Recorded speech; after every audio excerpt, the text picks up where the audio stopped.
All right, I'm going to admit everybody. Okay. Still waiting on quite a few people actually right now. Well, I had to walk my dog, or actually my son's dog. We call him our grand puppy. I had to walk him very quickly, and he's like, "I want to play," and I'm like, "Jet, it's time. I got a meeting, Jet."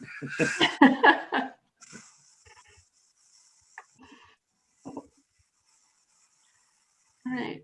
Good evening, everybody. I think folks are still logging in. We'll get started in a couple minutes.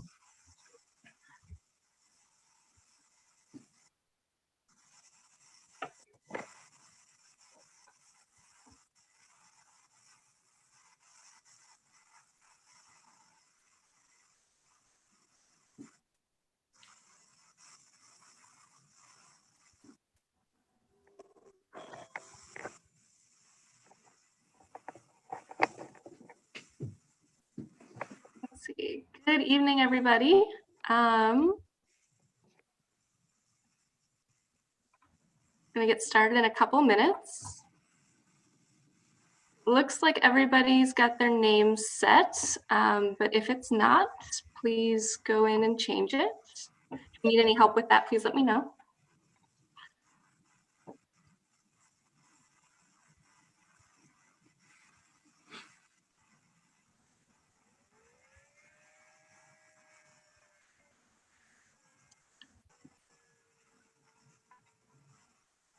All right.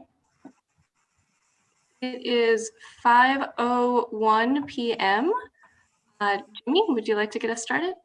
Yes. Good evening, everyone. Good to see everyone's face here on the 22nd of February, and I hope all is well with you.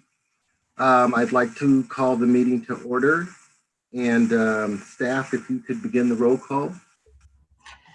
Thank you, Jimmy. And just quick note before we start roll call, again, this meeting is being recorded as well as streamed online.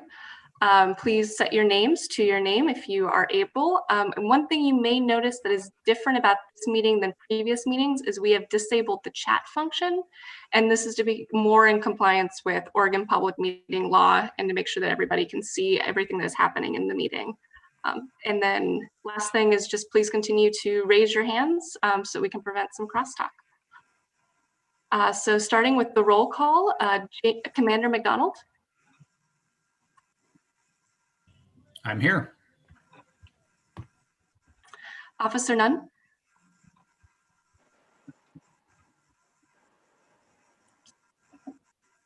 All right, Shelby Rahala.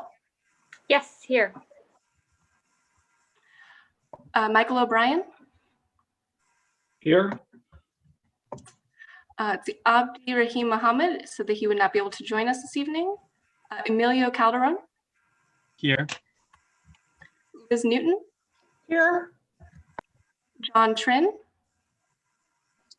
Present. Jimmy Brown. Here. Lee Landers. All right. Patty Lofgren. I'm here. Justin Lowe. I'm here. Danny Rauda. Valerie Sasaki. Here. And John Gearhart is still on leave of absence. And Jeff Mott. Here. And to let everybody know, Scheherazade Wayland has resigned from the Public Safety Advisory Board. City staff and council are working on her replacement at this time. And Jimmy, back to you.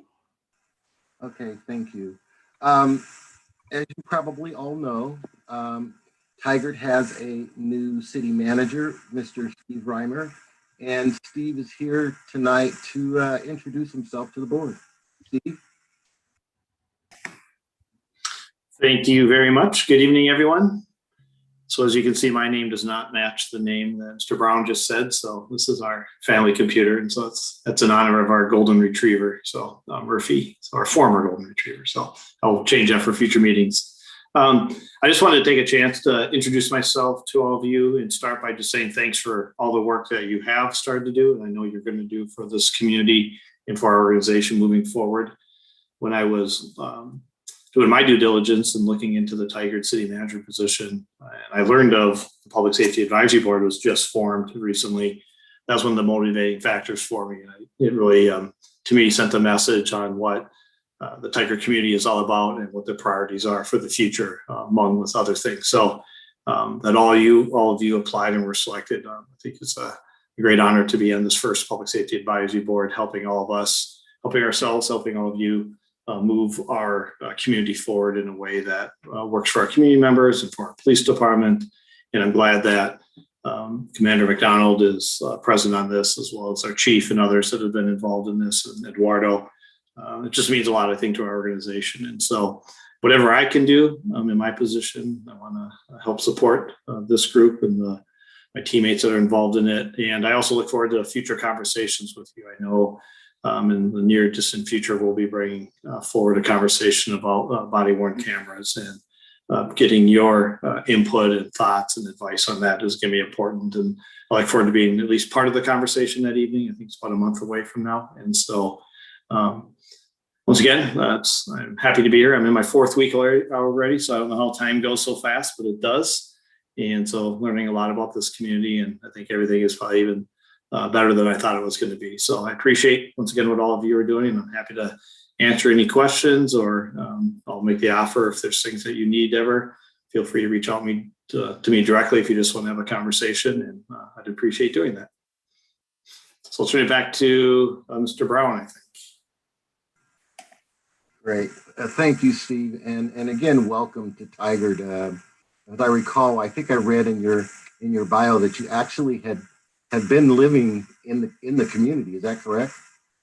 Living in the Portland region for about the last year and a half, and still serving my community of Rochester, Minnesota. So that was a very unique, unconventional way. So I think it taught us a lot about what remote work is about moving into the future. So I look forward to hopefully to meet many of you in person someday.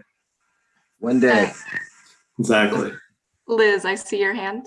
Yeah, I'm sorry. I just want to interrupt really quickly. I'm not usually going to be presenting myself as a city councilor, but I would encourage any of you to take time to reach out to Steve Reimer. One of the reasons that the council was interested in him is a lot of the work, DEI work that he did in Rochester is actually nationally recognized.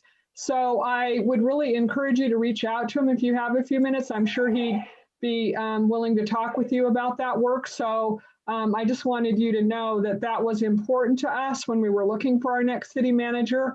And again, he has some experience in his previous community that I think you might all find interesting. So take a minute to reach out to him and he can tell you more. Don't need to take time during our meeting. So thanks.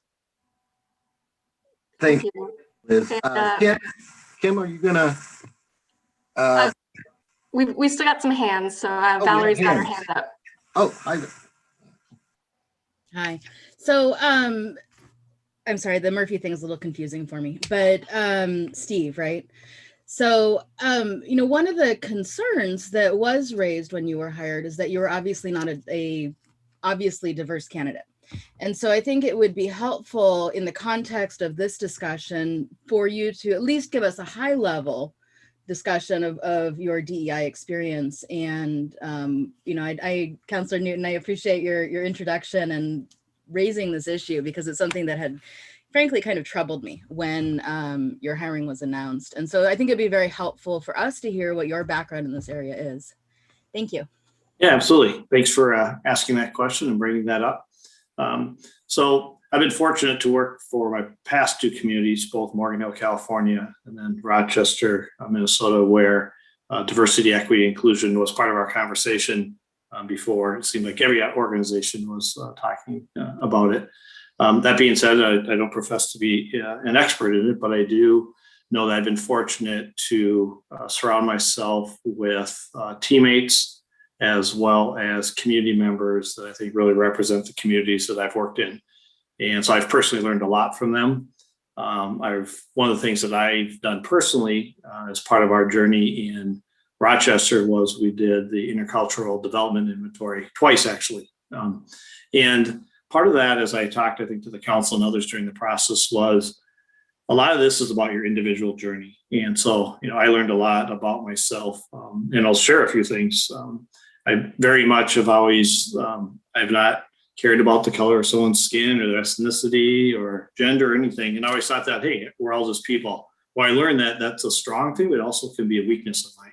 And that I need to learn and appreciate the differences and celebrate differences and how you bring people together that bring different perspectives for a better outcome. And so, that's one thing I learned during the process going through the IDI.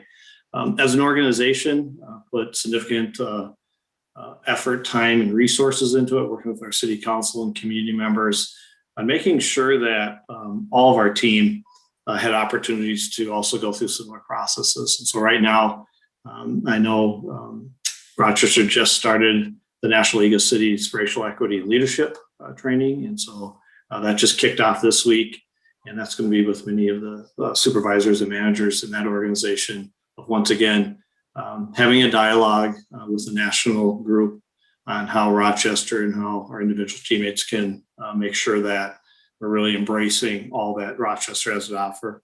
And then the last piece, and there's more to this, is we really try to take different steps in working with our community. And I think every community can talk about how we have public meetings and a project comes forward. But one of the things we did on the last 18 months was really started to focus on co-design processes. And the co-design processes for a new major transit system, as well as a linear park in the downtown of Rochester, both really, once again, opened my eyes to bringing 10 community members together, who typically have not had a voice, if you will, directly. And they were the ones that were helping design what our transit stations were going to look like. They were designing what the park was going to look like. And it was really their lived experiences that were the important part of that. And so it's experiences I wouldn't have brought forward, or even my team wouldn't have brought forward. But because of that, I know those two projects are going to be much different than they are today. And already in my conversations here, even happened today in our CIP conversation about our new universal accessible playground that we're looking at Cook Park, is offered up. Is this a chance for another co-design process where we should really be looking at, we can work with the manufacturer, but should we bring in our community members, 10 or 12 community members that could share their lived experiences of what this park could be for them. So hopefully that gives you a little taste, but like Councilor Newton said, I'd be happy to talk more individually with any of you on this topic or others. So any follow up to what I shared? Thank you very much. No, I don't see any hands. So I'll turn it back to our chair.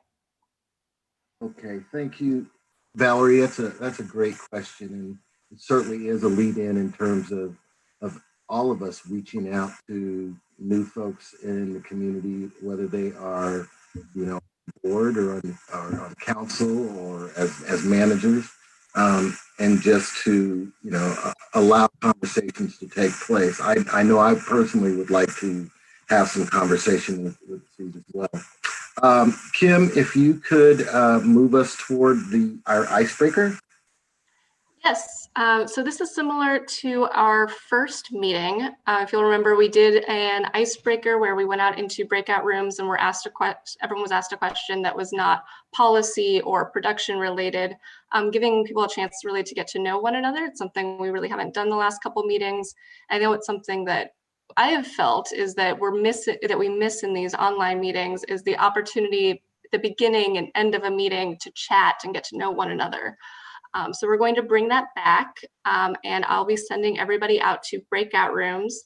But Tammy, what is the first question for folks this evening?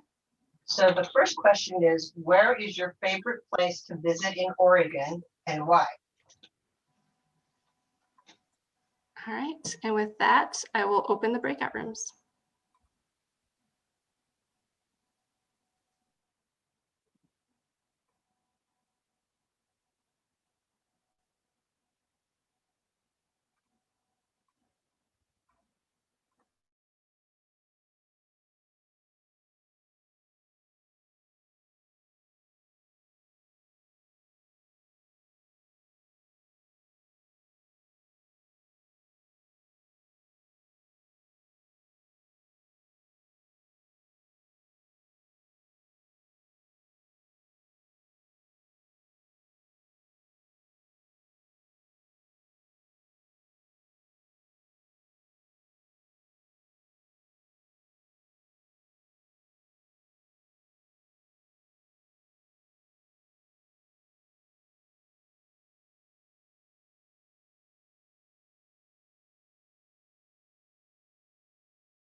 Welcome back, everybody. So I'm going to rearrange the rooms when we get everybody back out. We've got a second question.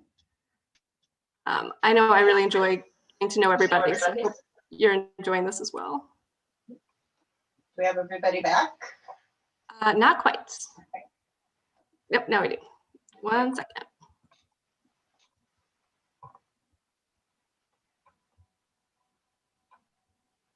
So our next question is, what is something you've done during the pandemic that you didn't do before?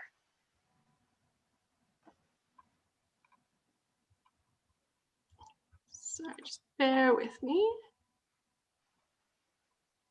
Okay. All right, and I'm sending everybody to the rooms.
I had a clock running to make sure everybody got at least 5 minutes, and apparently everyone needed a minute more. I feel bad. Maybe other people have more involved discussions of their pandemic projects. I do like that Zoom breakout rooms do give you that minute buffer, so you can wrap up conversations. It's nice.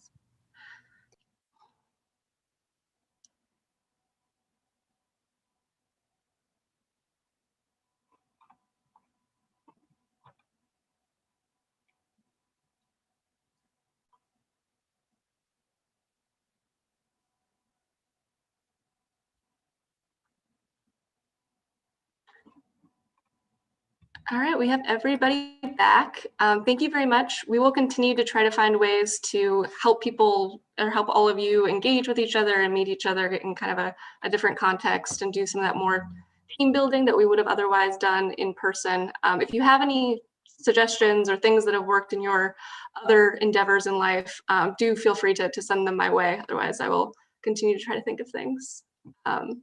With that, I will turn it back to our chair. Thanks, Kim. That was a fun activity. I'd like to move over to the public comment discussion really quick. Thank you for taking the time to speak with the Public Safety Advisory Board. Your comments are vital to the board's mission. Each speaker is limited to 3 minutes. All comments need to include your full name and address for the record. Written comments submitted by 10 o'clock a.m. today have been forwarded to board members. Any comments received after 10 o'clock will of course be sent to board members before the next meeting. And the board will not be responding to comments during the meeting. I'd like to share also that the instructions for our public comment periods can be found at website tigard-oregon.gov/PSAB. And I'd just like to add that for this meeting, we did not have any written comment, nor did we have anybody asked to speak.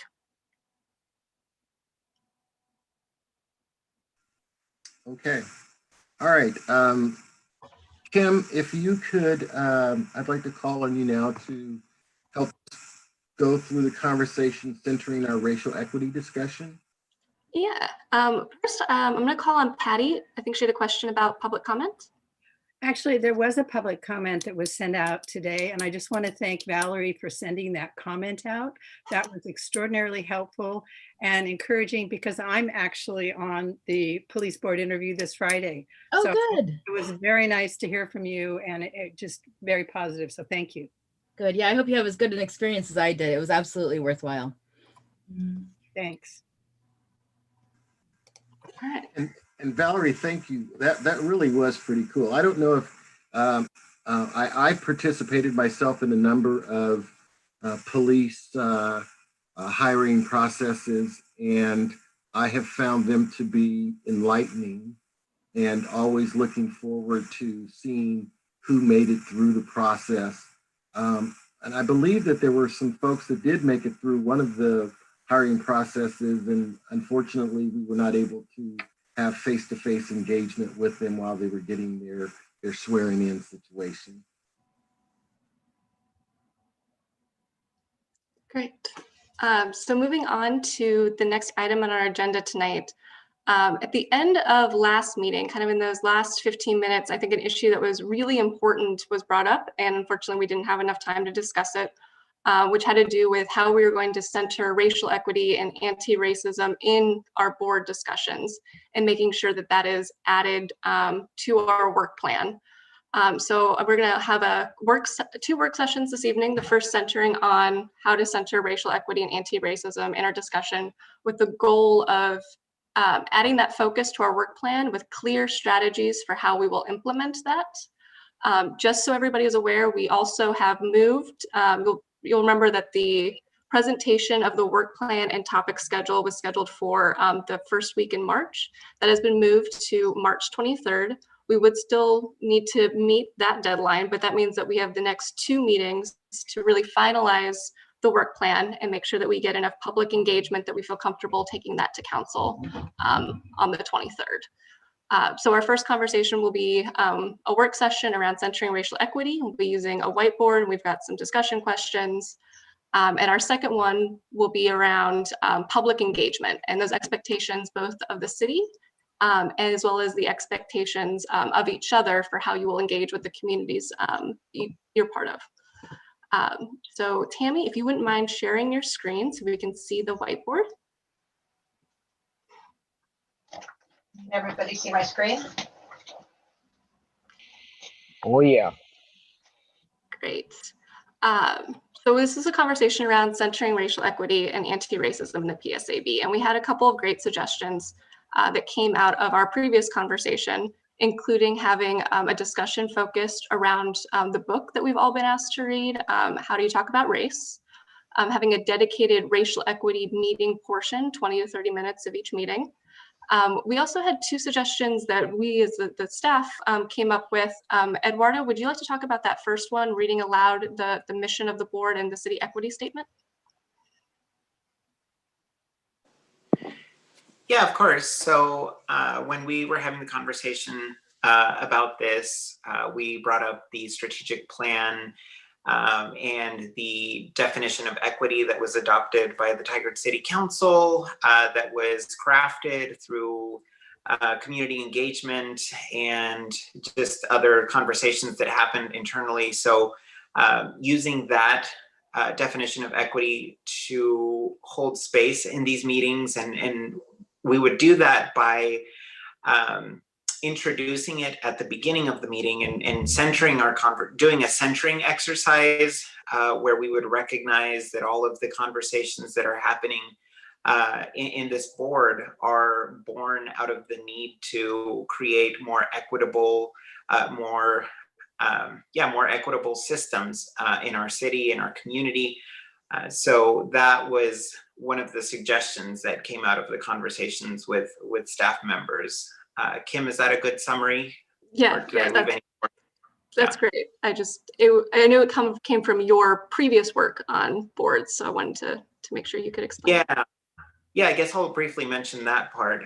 So I serve on the Equity and Mobility Committee for ODOT on the tolling project, and that's one thing that we do on our committee is at the beginning of the meeting bring racial equity at the center of our conversation, so that whether we are talking about the impacts on neighborhoods or people's personal finances, racial equity is weaved into the conversation and not something that happens separately from the topics that are presented to our committee. So, I offered that as an option for this board in what we'll be discussing tonight. Thank you, Eduardo. And we also had the idea of bringing in guest speakers on racial equity topics as we're going through if there's interest. But now I'd like to open it up to all of you. Are these centering activities things that you would like to see as part of this board? Are there other strategies that you'd like to implement going forward?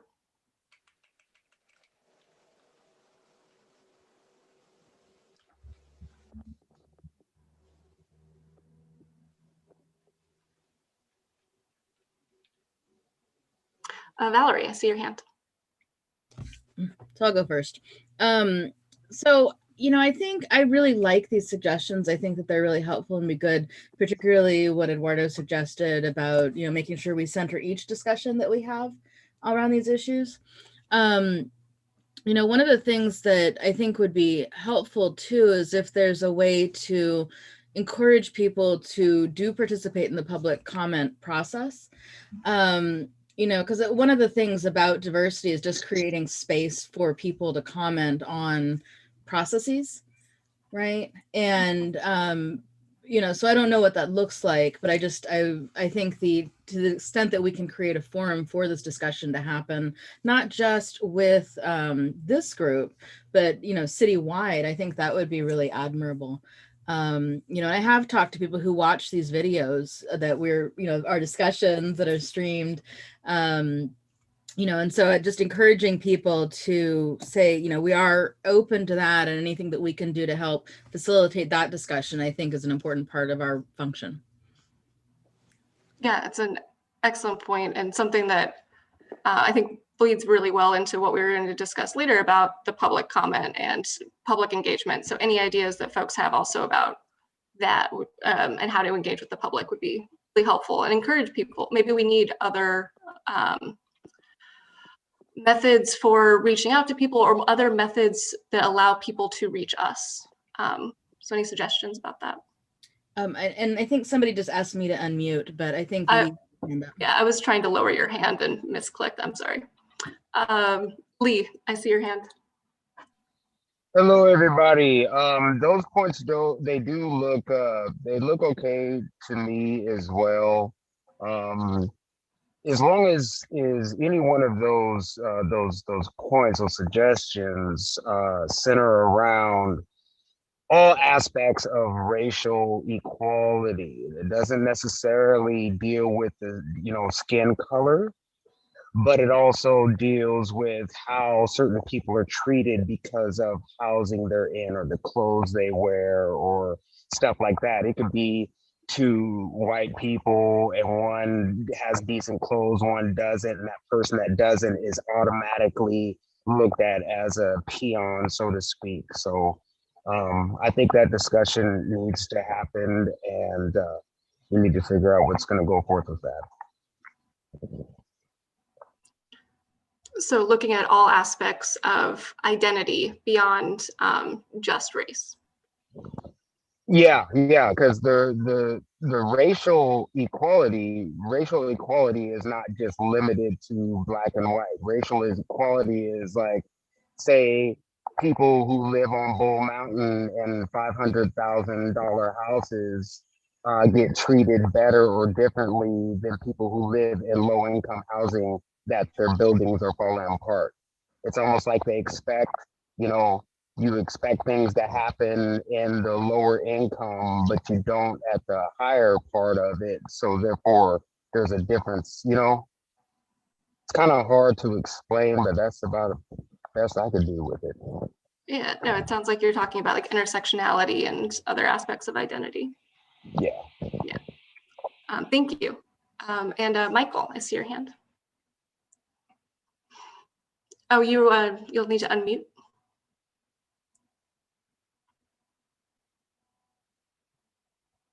Here, I can help.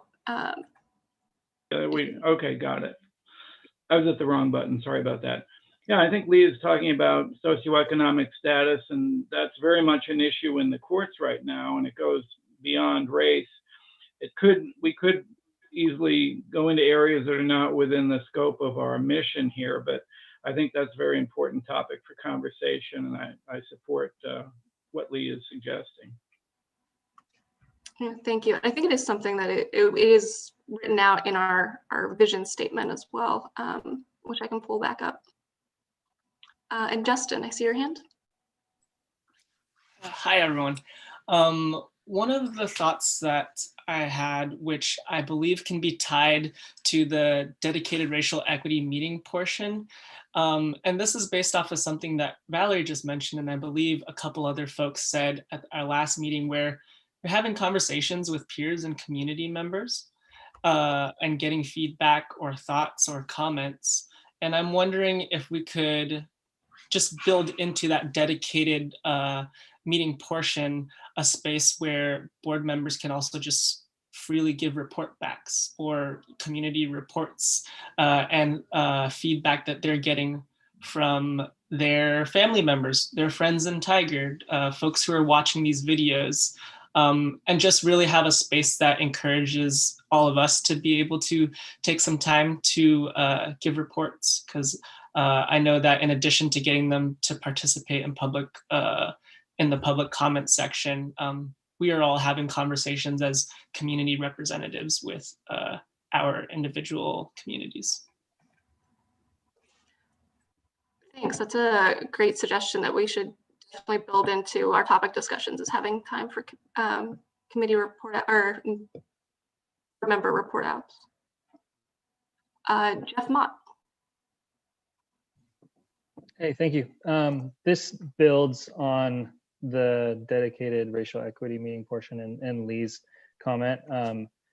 when we end up making recommendations to take to city council, we should specifically outline how it affects people of color, Black people, Indigenous people, and why this recommendation would make Tigard a better place for them.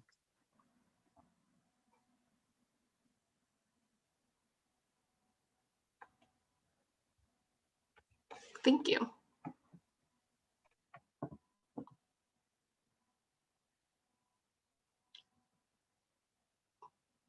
Any other strategies for how you would like us? Oh, Jimmy Brown.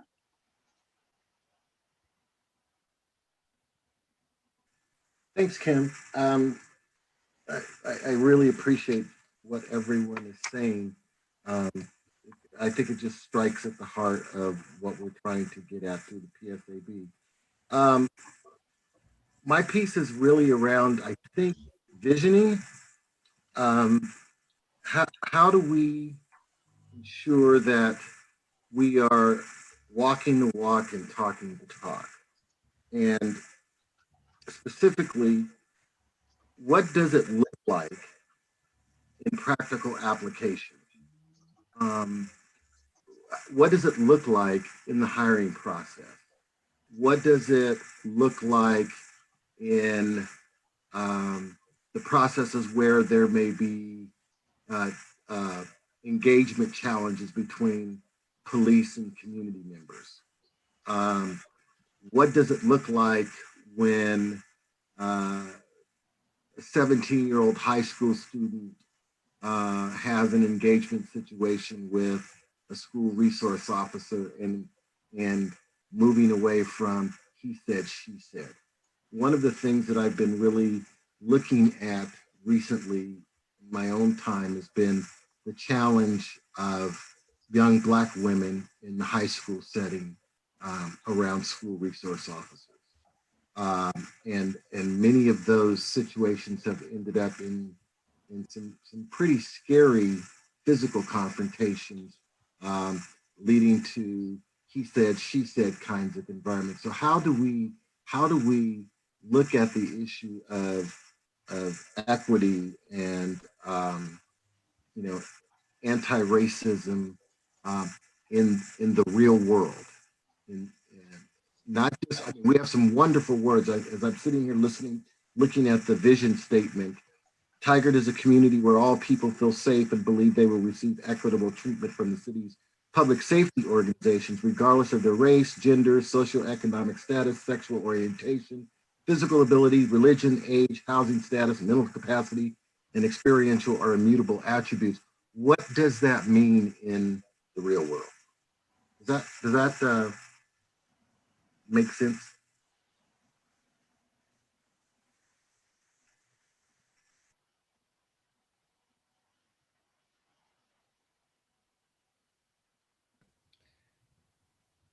Jimmy, it makes perfect sense. And I think that's what we are also trying to figure out is, can we do it better? Can we do it differently? And hearing from people on what that, approach that we may be doing now, thinking about how we might do it differently.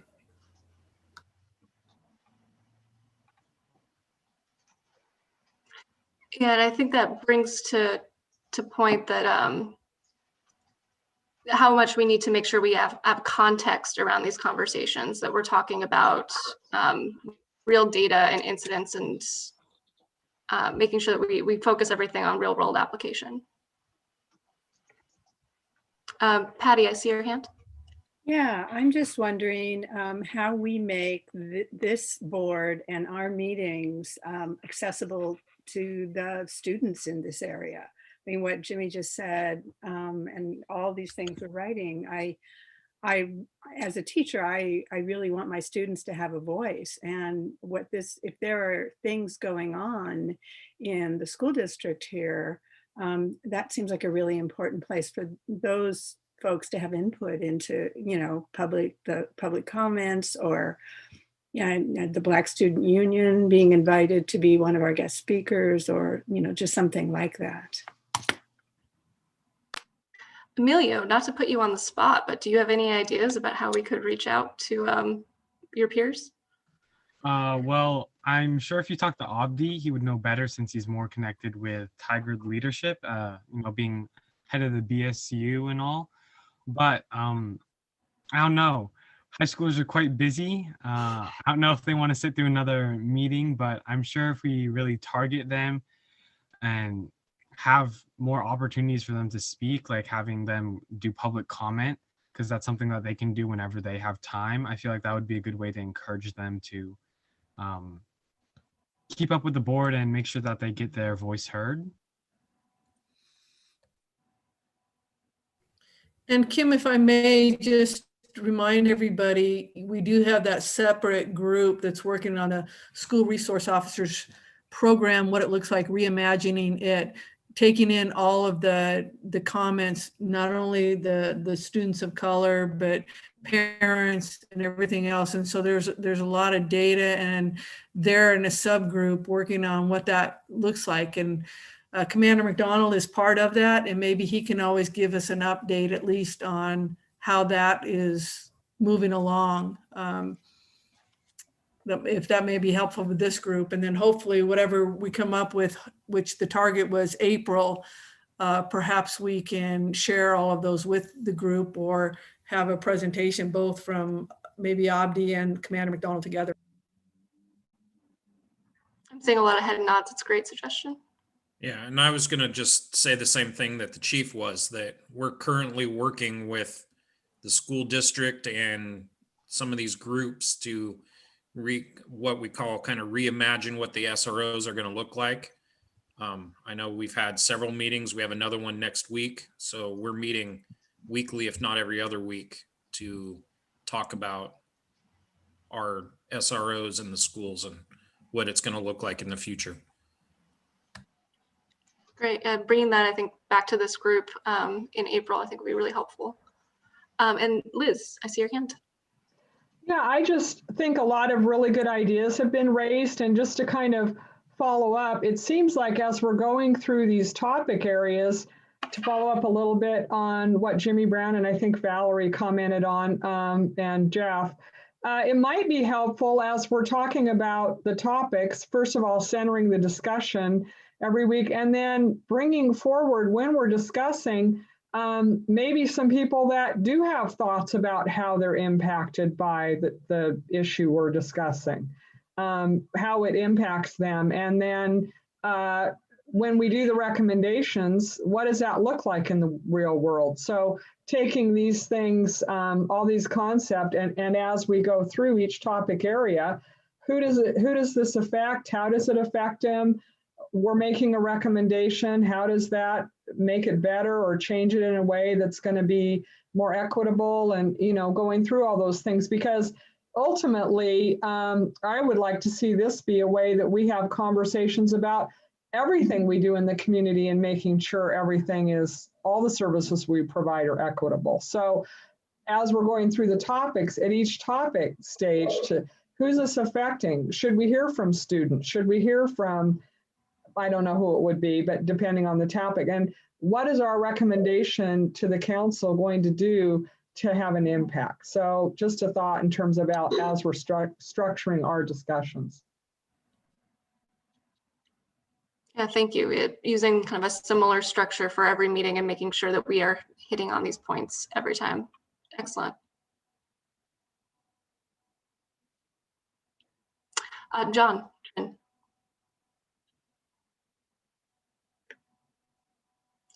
You may. Yes, got it. Thank you. Sorry much.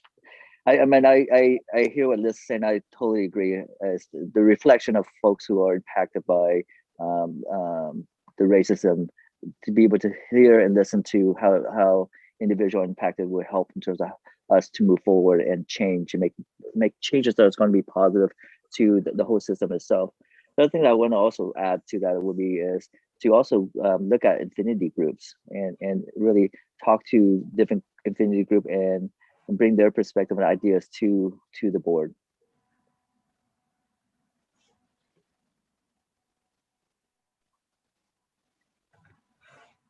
Thank you. So these are a lot of really great suggestions for how we will be able to center racial equity and anti-racism. Oh, and Valerie, I see your hand. So just to comment on the last typed in box, John, did you mean affinity, AFFINITY, or identity? Because I heard affinity. Affinity groups. So so groups who are, let's say, blacks or people of color groups, that kind of stuff. Yeah, that's what Thank I thought. you. Thank you. Thank you for catching that, Valerie. And Jeff. And just one more catch on the city council recommendation box. The point I was trying to make was the recommendation should address racial equity and systemic racism. So I know in the end, the things we do will help everyone in the city of Tigard, but the point is to specifically address racism.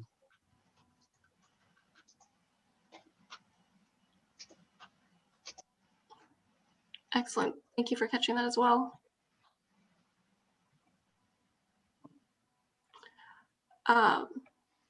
Any other strategies or suggestions for how we will, going forward, center racial equity and anti-racism in our discussions and in our work here? Lee, I see your hand. I just have a question. Maybe some people on this board can answer for me.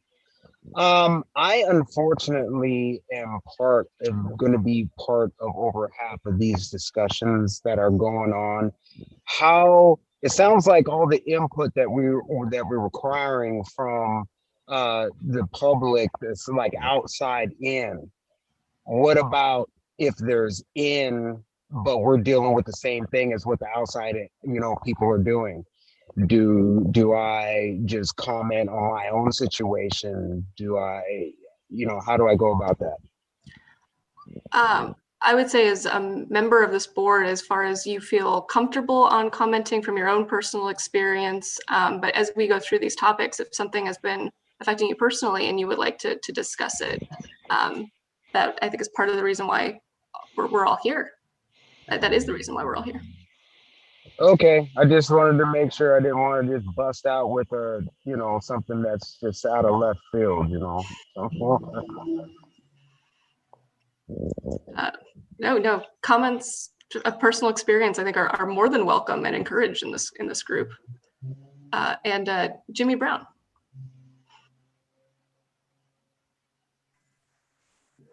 Lee's comment sparked something in me, so I just want to put this out there.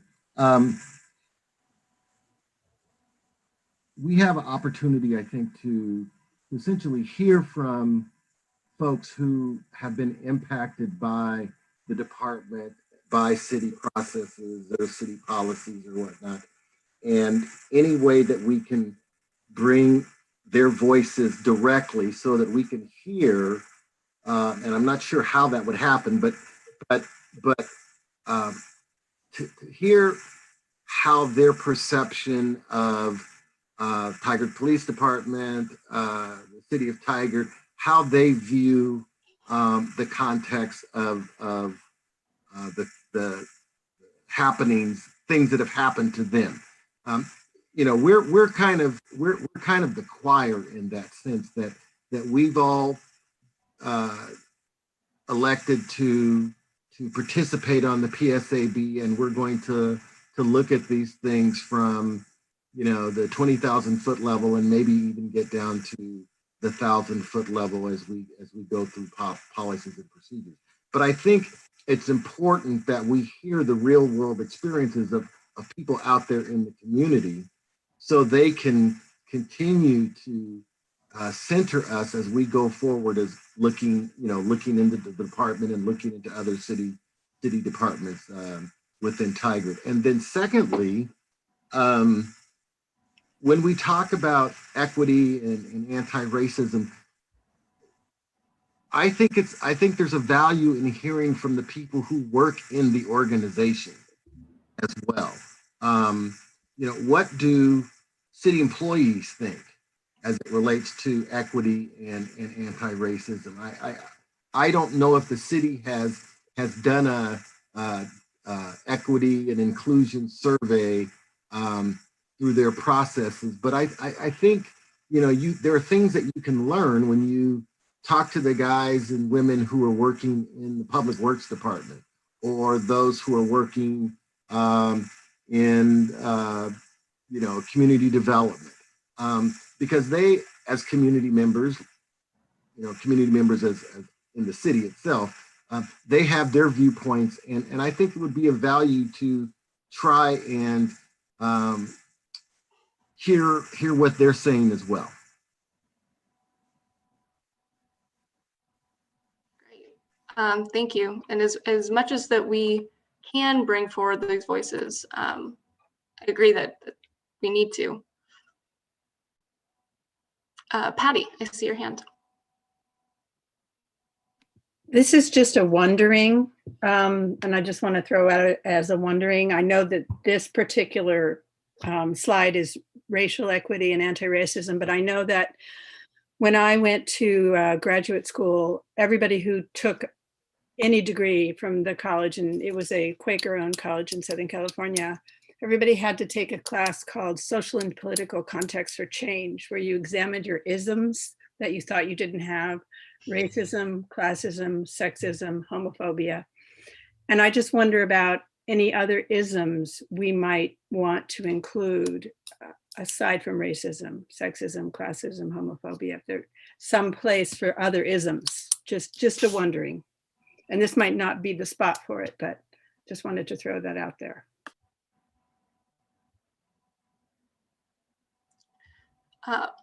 I think if there is an additional focus that we would like to bring to these discussions, then this is the time to address that as we're wrapping up our work plan. Several of those isms are, of course, addressed in our vision statement, but if there's any others that we want to be more explicit about, this would be the time.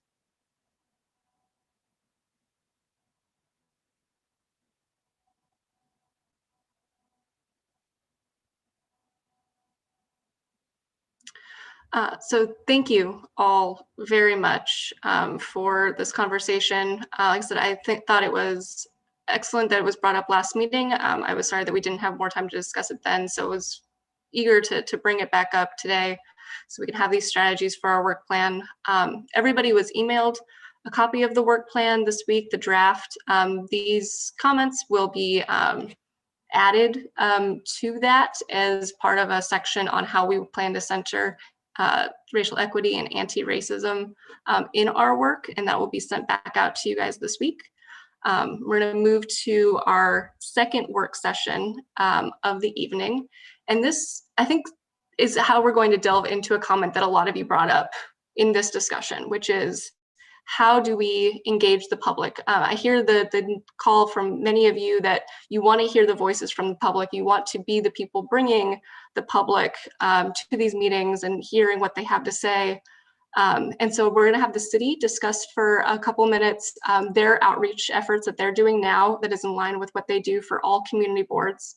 And then we're going to have a discussion about your roles and responsibilities as board members and your expectations of each other in that public engagement role. As you'll remember, part of being selected for this board had to do with the connections that you have in your community and the public engagement that you pledged to do. There was a commitment that was put in there, 5 to 10 hours a week, that was supposed to include public engagement work done by members of the committee. So we're talking about strategies that you'll be able to use and employ and expectations of each other for that public communication. But first, I'm going to turn it over to Eduardo to talk about what the city has done and what they're currently doing to encourage more public engagement. Yeah, thank you, Kim, and what great comments made so far. I think I'd just like to start by going back to one of the points that was made on, like, do we want to share board members' personal experiences? And, you know, the answer is absolutely. When the city convened this board, we were mindful in selecting people who would bring their lived experience to inform the work and the conversations happening in this space. And then as far as like community engagement, it's ongoing. We post all of the information in a timely manner to the city's website, and we share on social media. But really, one of the most important pieces here is that you all tap into your communities, your family members, and bring their stories, elevate their voices to inform the recommendations that are going to be made through this board. Racial equity is continually a conversation that's happening both in our day-to-day operations, and then engagement activities that happen throughout the city. For now, virtually. I'm thinking of any of the council connection virtual events and the fireside chat that's happening virtually. Those have attracted community input. And so all of that is very important for you to help us share because you're the community leaders, and we really appreciate your help on that front. So I think that's just a quick summary of what we currently have going on and how this board came about, and the role that we each play, and the responsibility that we share to engage the public. Yeah, I think also the city's done several board talking about the work of the board as well. Is that correct? Yes. Great. So Tammy, if you wouldn't mind sharing your screen again with the mural board. So that we'd open up, so as part of the work that I do, I also work as writing communications plans, and we talk about audience a lot. So that would be important to start out by talking about what communities you're a part of, who you can reach out to, and if there's any gaps in any communities that we want to be reaching that we don't see in this board, currently in this board. So the question posed is, what communities will you engage with, but what communities are you connected with, or what communities do you think it's really important that we connect with?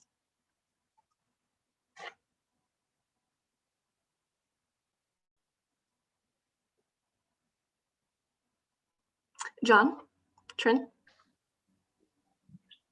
Yes, I think we have a great resources within the city. The Muslim Center will be a great community to reach out to. John, I'm sorry, I didn't hear you. You broke up. I think we have a great resource within the city. I believe it's the Muslim Center. Muslim Center. Muslim Center, Educational Trust, yes. Yes, they're great resources to reach out to. And as part of this board's work, is there someone who is connected with the Muslim Trust who'd be able to reach out to them? I could certainly do that. I've done some workshops for their teachers, and I've been a judge on their student science fair. So I have emails and folks I could reach out to, certainly. Awesome, thank you.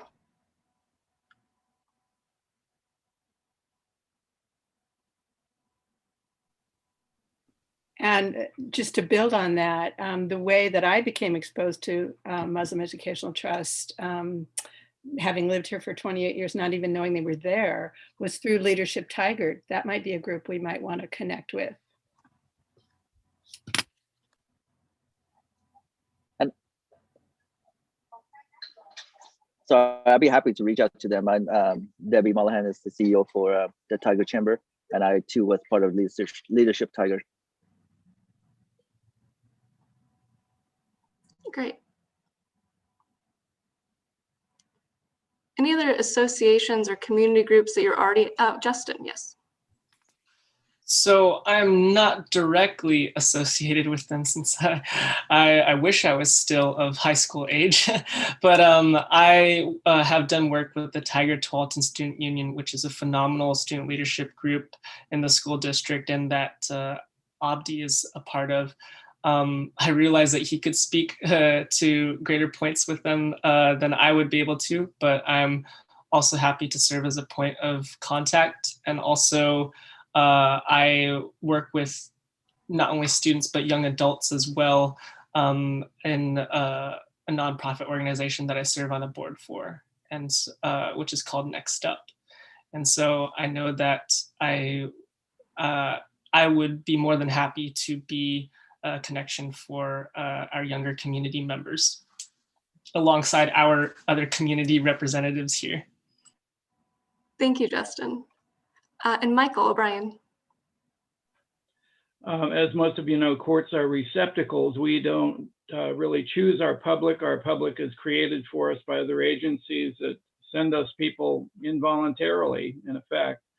But for years now, at the instigation of a former city manager, I've written a column called Rules of the Road for the Cityscape newsletter, including some columns, especially recently, about equity issues. And that's one way we could, I haven't been doing that on a monthly basis lately, but I was anticipating that I could do that on behalf of this group, or at least my perspective on the group as we go along.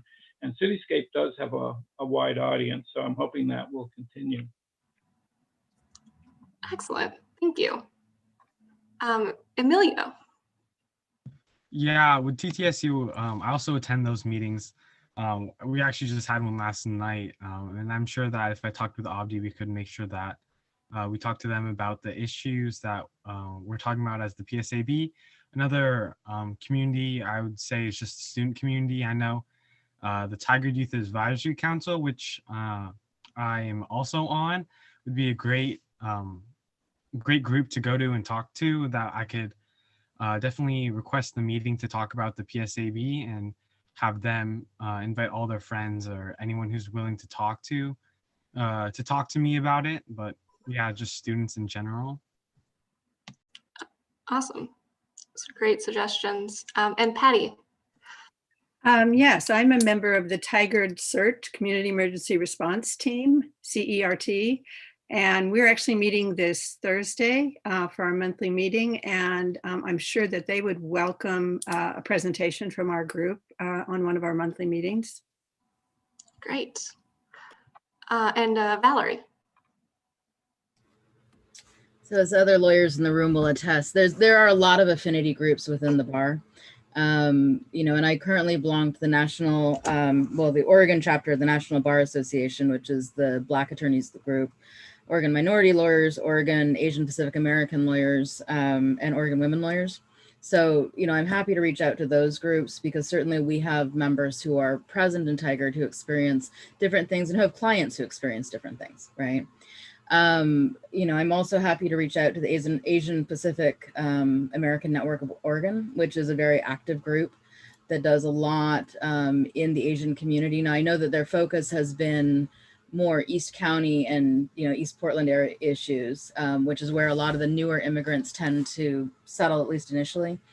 But, you know, I'm happy to reach out and see if there's connections that can be made there.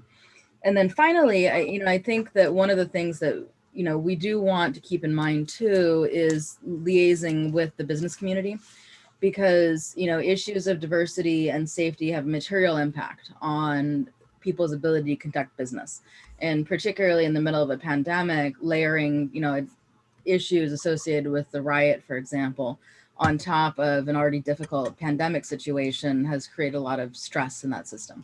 So, so I think that these are all areas where I'm happy to make connections. I can never spell that word either.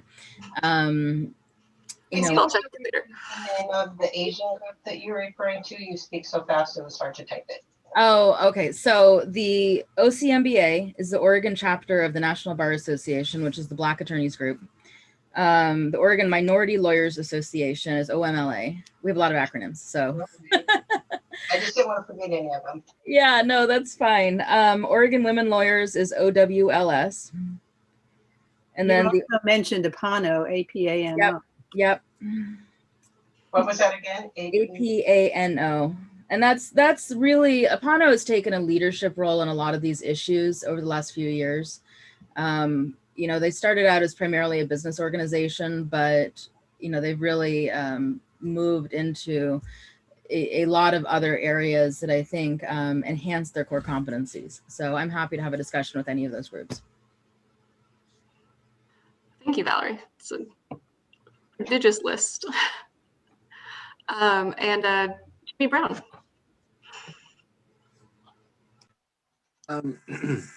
Yeah, I know I've been working with Tigard-Tualatin School District on the budget, the community work group for budget development.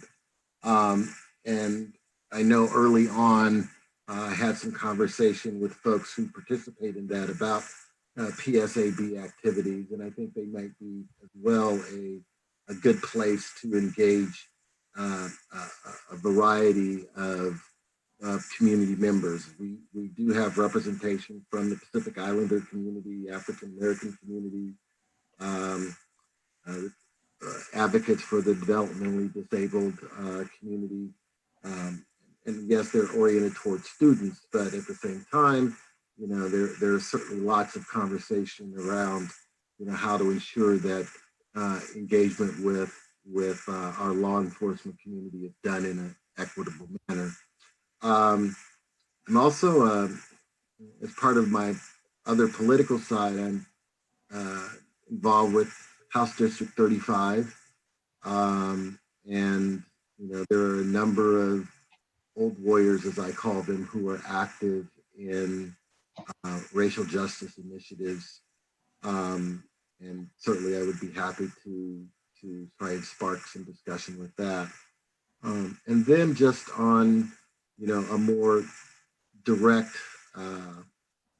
community engagement piece, I'm very active in our neighborhood. We don't have a neighborhood association, but we have a fairly active number of neighbors around here who have a wide network and certainly are always asking, how is this process going, since a lot of them were involved in the voting process for PSAB members. So definitely worth connecting with.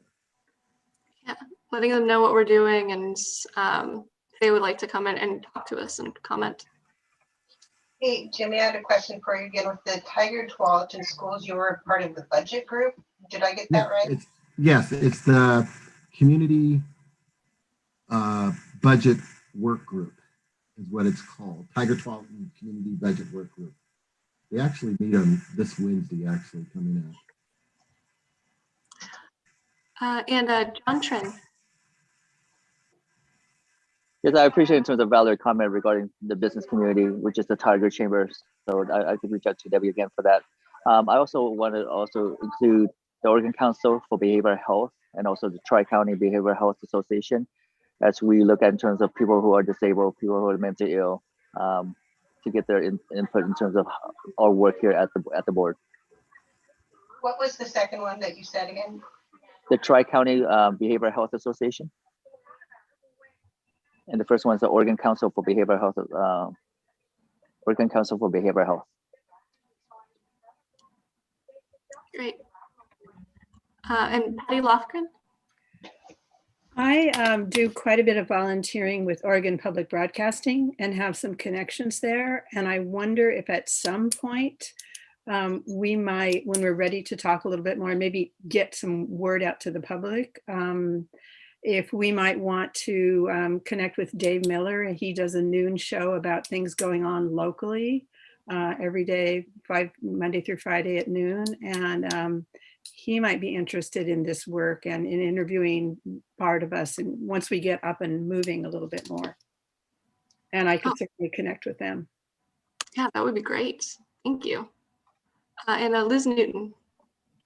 Yeah, I attend the city's community roundtable. They meet not every month, but about every other month, and that's a group of nonprofits and faith leaders. And so I'd be happy to connect with that group and more completely actually go out into our faith community and connect with our nonprofits, specifically individually, reach out and speak with them. So I'd start with the community roundtable and then branch out to our like Just Compassion and Good Neighbor Center. And then I believe some of our faith leaders have a regular meeting too. So I'd be happy to reach out to them and get them involved.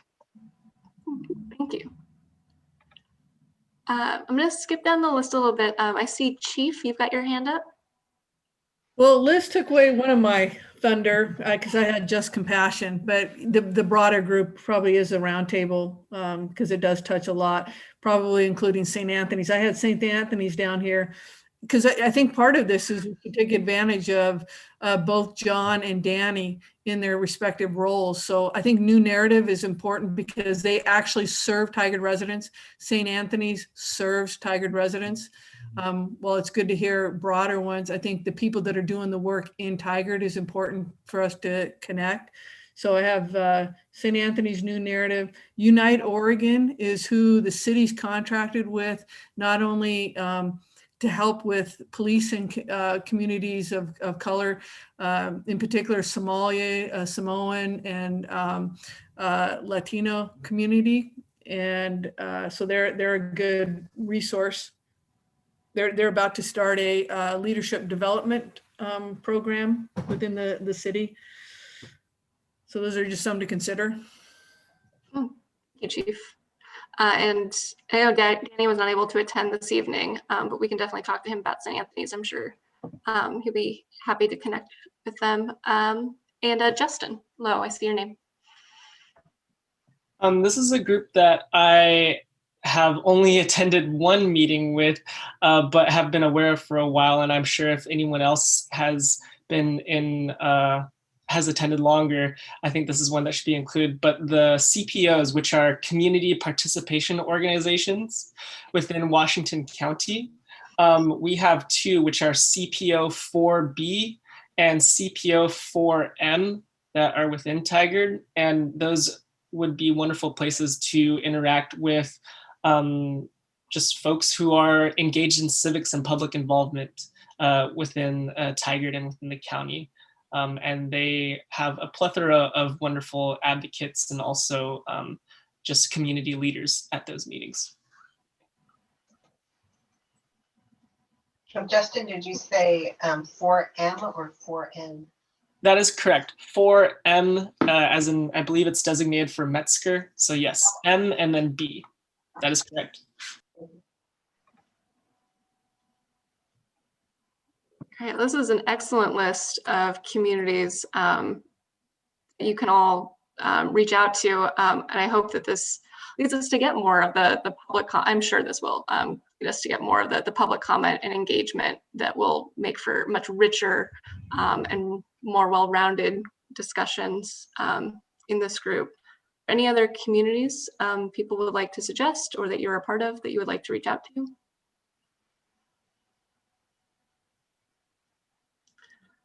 All right, so Tim, if you wouldn't mind moving to the next board. Oh, and I see Jimmy Brown's hand. I have one other group. It's the Coalition of Black Men. And as Valerie indicated, some of the groups are focused on East Portland and East Multnomah County because we've seen so many of our community members moving to those areas due to economics and housing costs or the lack of affordable housing in inner city. But the coalition has members who reside in Portland and in the metropolitan area, and I believe they will certainly be a good group to have some dialogue around, our Tigard environment. We've obviously heard about Westland, and we've heard about they responded on issues relating to Lake Oswego and Beaverton. So I think having their voices heard, or at least used as a sounding board, would also be good for the PSAB. Thank you for connecting the group to them. And Jeff Mott. I'm a friend of the Black Employee Network at Nike, where I work. So there's hundreds of members in that group. So I could reach out and try to talk to people that live in Tigard, but I know, everyone is around the Beaverton area. So try to get some people to talk to from there. Great, thank you. And Justin Lowe. I just wanted to provide a quick name correction since I just am now seeing it. But on one of the top sticky notes for next, it says Next Step. The organization is called Next Up, UP. Yes, thank you. There you go, thank you. Thank you.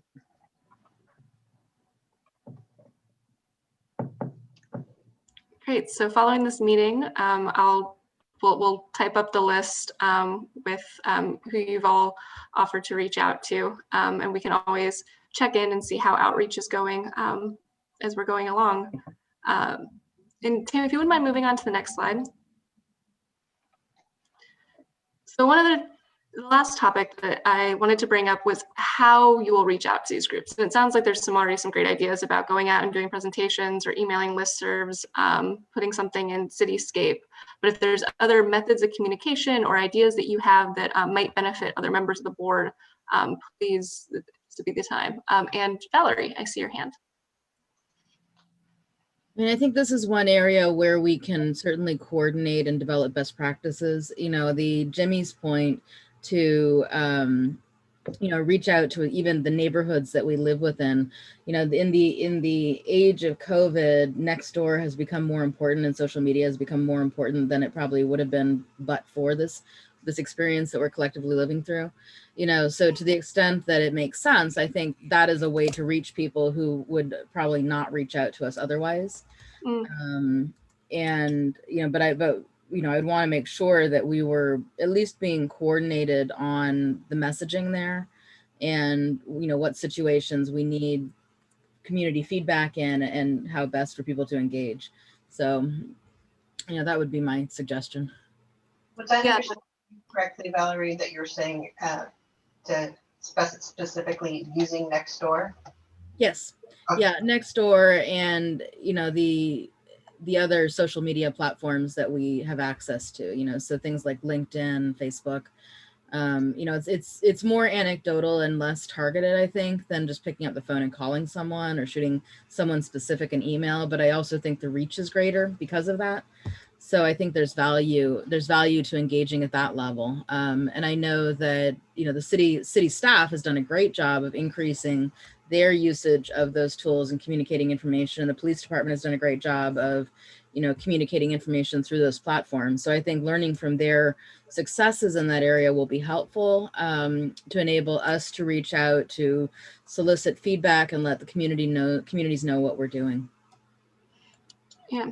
To that end, even sharing or resharing what the city is putting out there. So the city is putting out notifications on Facebook and being able to share that and then add something of your own about being a member of the PSAB or the work that you know is coming up in the next meeting. Right. And Tammy, it not practices, platforms. Oh. No, next sticky. Oh, there we go. Sorry. It's harder than you think to type. Oh, you know, I couldn't do it, so. Thank you, Valerie. And Patty Lofgren. Yeah, so somewhat along the lines of what Valerie just said, but I'm wondering if we could assemble some sort of what we might say in these reaching outs, something that we might agree on is this is what we are planning to present and these are the opportunities. Do we want them to contact Eduardo? Do it, you know, and where do we refer them to read about? Because I'm not on Facebook, so I don't see what's on Facebook. So I would want to know, you know, what we're presenting to these folks and what we're offering them and what we're inviting them and et cetera, kind of so that we're on the same page somewhat. Yeah, I think that's something actually us on the staff side can help with. It's an idea that we had thought of before and that we can move forward with is developing a 7 things you should know about the Tigard Public Safety Advisory Board or some sort of document like that you can take, and it won't be, it's talking points, but you can make it your own, but at least it gives you a place to start from. Is that something you would all be interested in having? Okay, then we can definitely add that to our work plan and have that for you. And Jimmy Brown.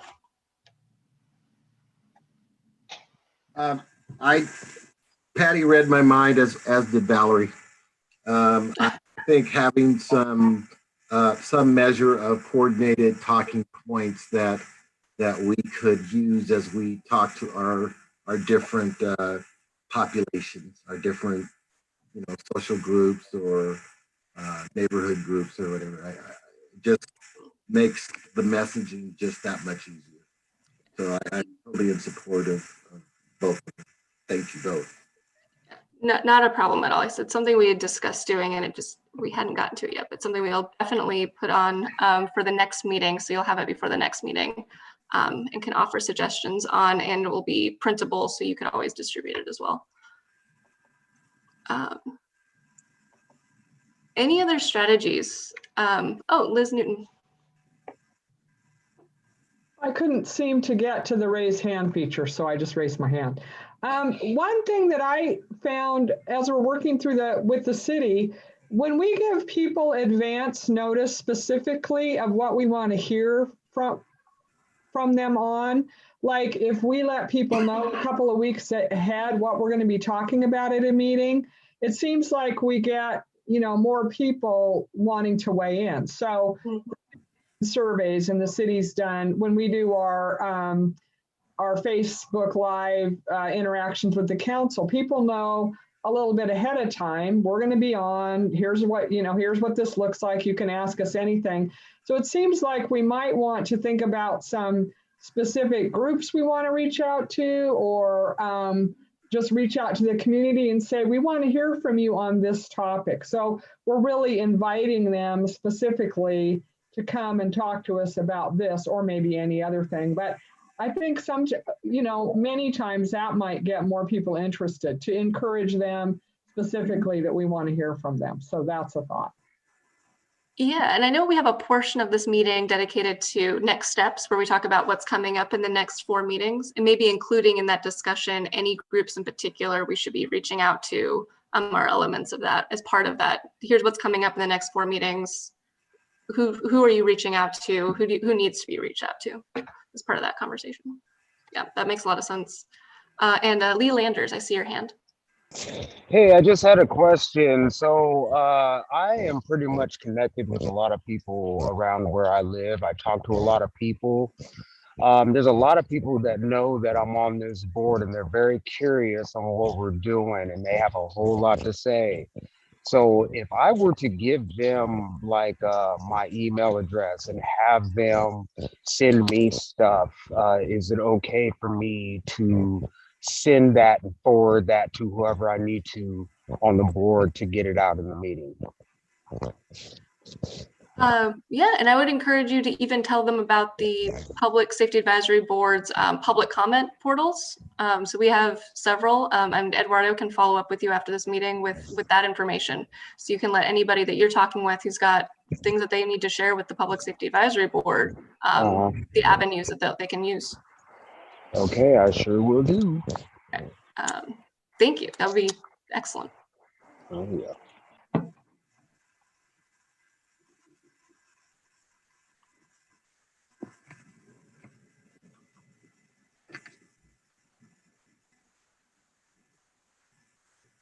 Eduardo, can I see your hand?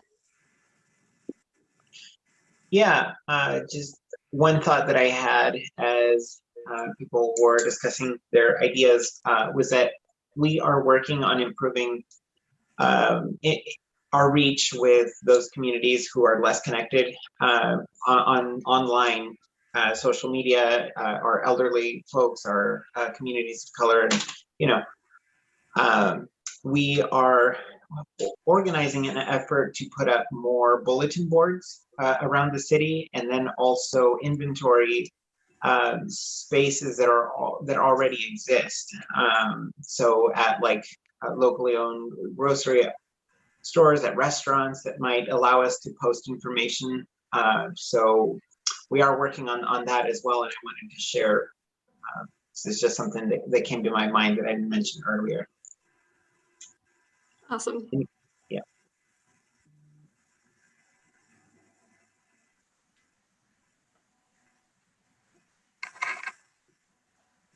Okay.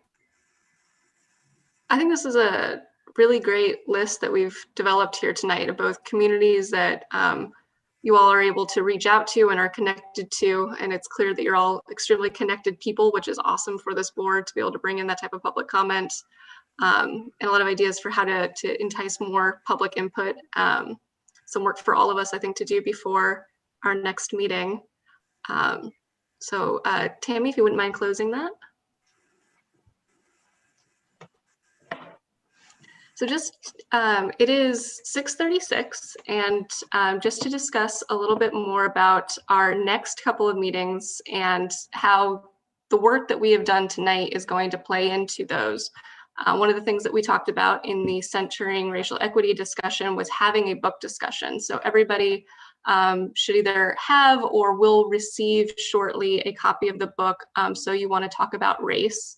If you don't have a copy of that book, please let Eduardo know with your mailing address, and he will send you one within the next day or two. So you'll have it.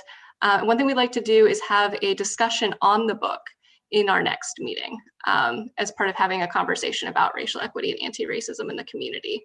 Does that sound like a good idea for next meeting? Is that on board?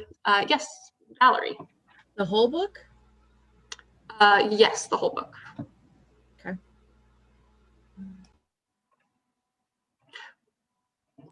It's a pretty fast read, Valerie.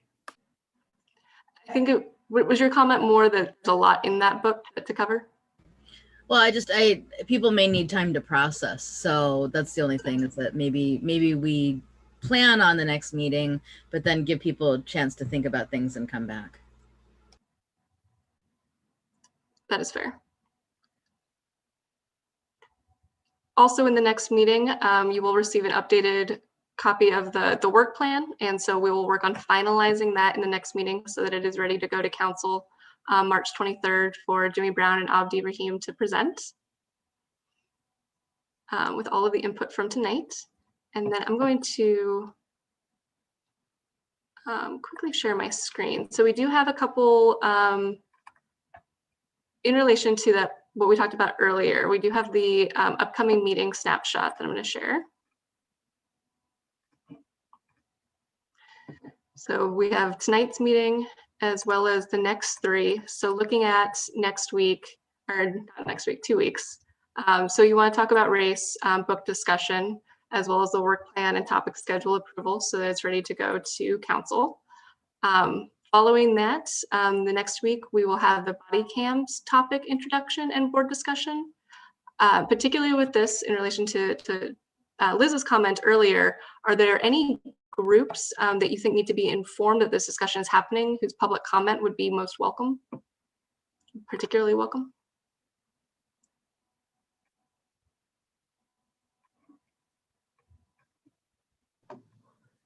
Kim, I was thinking that, this might be something that we want to let the community know about. So, there may be groups, but I was also thinking a topic like this, we might want to, I feel like there might be groups that would have a particular interest in this and feel particularly impacted, but I also think we might want to let the community know that this is happening too. So we can hear from, the folks that are feel most impacted and also the general community. So I don't know what others' thoughts are on that.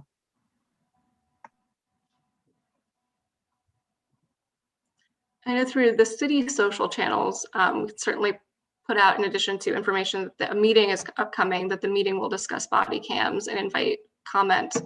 And then if they're in relation to all of the groups that we discussed and all of the strategies for outreach, some groups that you are a part of that might be particularly interested.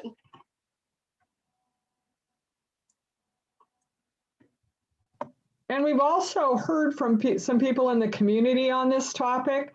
So maybe that's where I'm going. I mean, there's some people that have weighed in and maybe I can talk to staff offline, but maybe we want to make sure that those folks that have offered some comments on this topic, that we specifically reach out to them and let them know that this is a topic that we're going to be discussing and we would welcome their thoughts. So maybe that's a way to, and they can, tell anybody they know that might be interested, because I'm concerned about how we find people that would feel particularly affected or are particularly interested in whatever topics we're discussing. So maybe that's a way we could reach some folks that might be interested and also be willing to share their thoughts with us.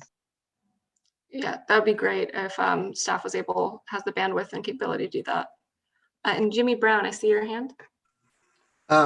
Thank you, Liz. I was just thinking, as city council put together the PSAB, there was a fairly large meeting, I believe, in like June, and there was some outreach done to get community outreach or community information out there.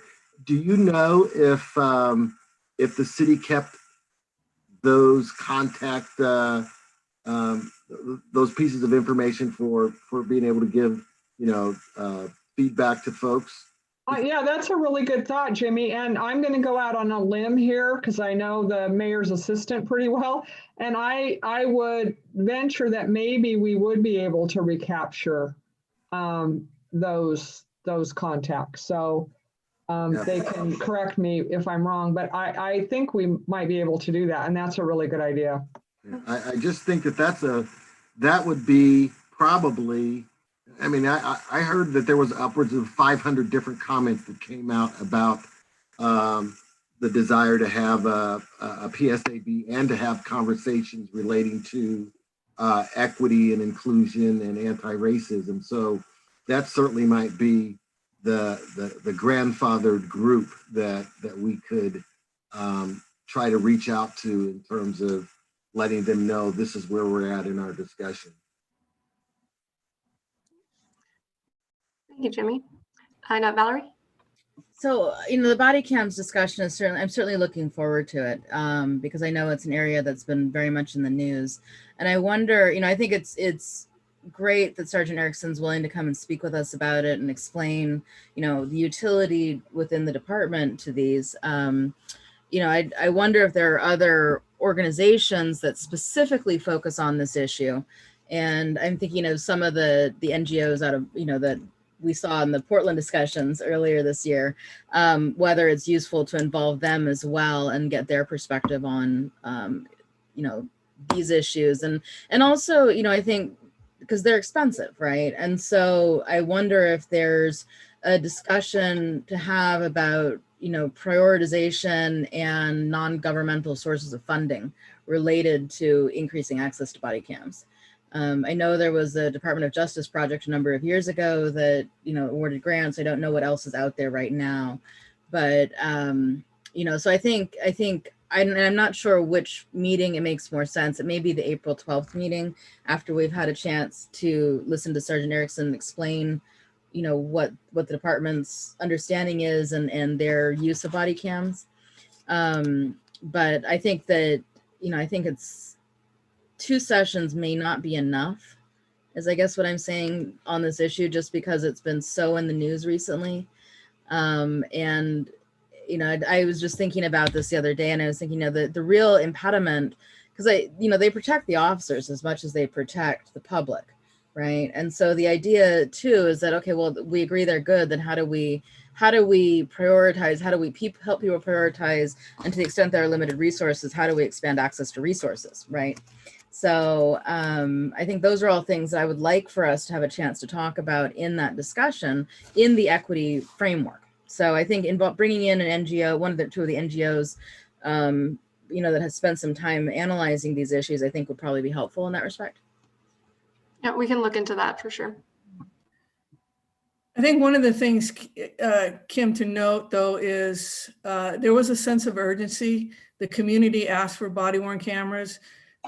We were thinking that it would be nice, and maybe it's an assumption, and I'll own the assumption that this would be resoundingly yes, please, by the Public Safety Advisory Board. And the hope was that we would bring it to the council with a recommendation.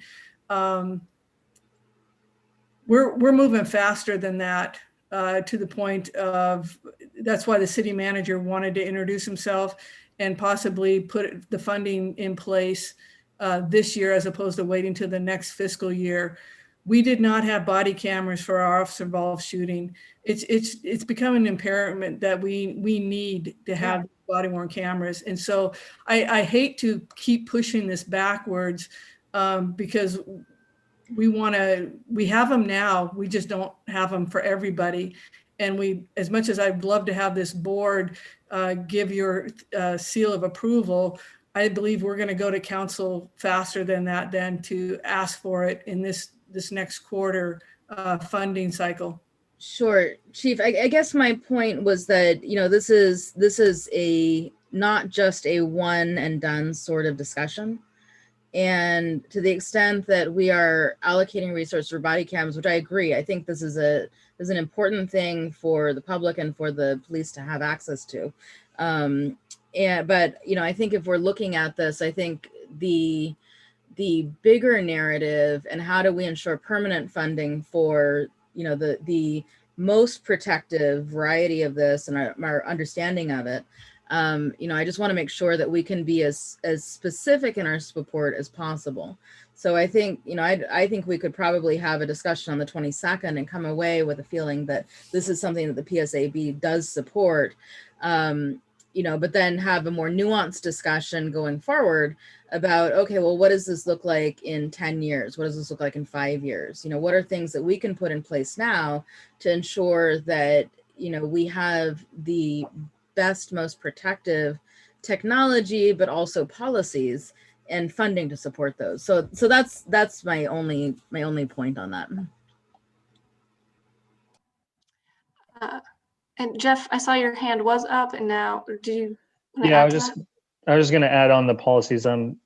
Having body cameras is something, and then having the policies and the processes behind those body cameras is what will probably take a lot more time. You know, when are the body cameras turned on? How long do you store the files? What's the access to the files, depending on who's in it, who's not? There's a whole bunch of stuff that we should discuss.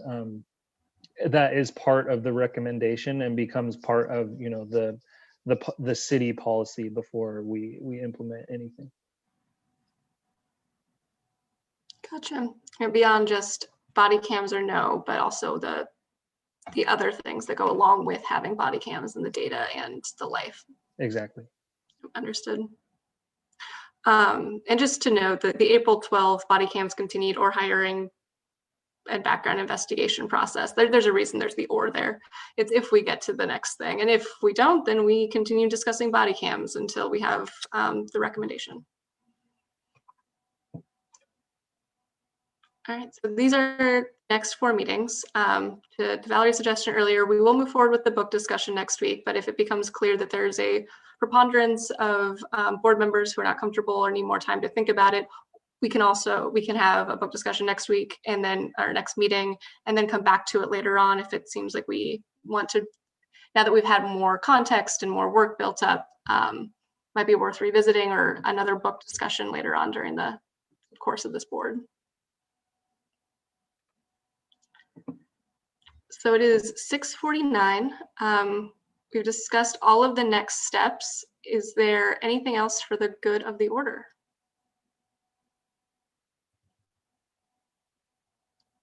Mr. Chair, please.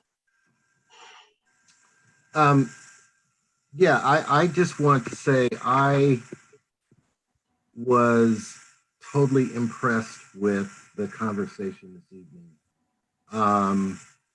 I think when you allow your head to put things out there for everyone to see, there's no surprise that all of us are on the PSAB. I mean, the amount of information, the amount of lived experience and knowledge inside this group is so rewarding to see. You know, I sat there watching the cells getting filled up, and I'm thinking, my goodness, you know, these are folks that are connected. You all are connected, and I think the community as a whole will benefit from that. I certainly believe that the department and city council and the city departments will benefit from that, and it's just wonderful to be a part of this. And I've been a part of, I don't know, hundreds of public boards in my working career. So to see the work that all of you did just tonight, just on the just filling out the cells was amazing. And I just want to thank all of you. And thank you, Kim and Eduardo and the rest of the city staff for your helping us through this. I don't generally like to call out any just individuals, but I do want to say, Valerie, keep it up, girl. You just bring so much lived experience and professionalism. Every time I hear you, I just shudder. It's just that good. And Lee, although we don't see you very often on the camera, please keep your space with us. I just love it. It is emotive. It is connected, and it's everything that caused me to want to be a part of this. Not to run over, I know we're on a time schedule. I want to thank all of you for your participation tonight. Kim, are there any other next steps that we have to go through this evening? No, we are good. That being said, for the good of the order, do I need to have anyone say let's adjourn, or should we just adjourn? So moved. All right, we have adjourn. Is there a second? I second. All right, we have. I third and fourth. All right, we have a motion. We have our motions to adjourn, and with that, thank you all, and I look forward to our next meeting as well. And thanks everybody for your participation. Good to hear everyone. Be safe. Thank you. Thank you. Thank you. Night, everybody. Later, night.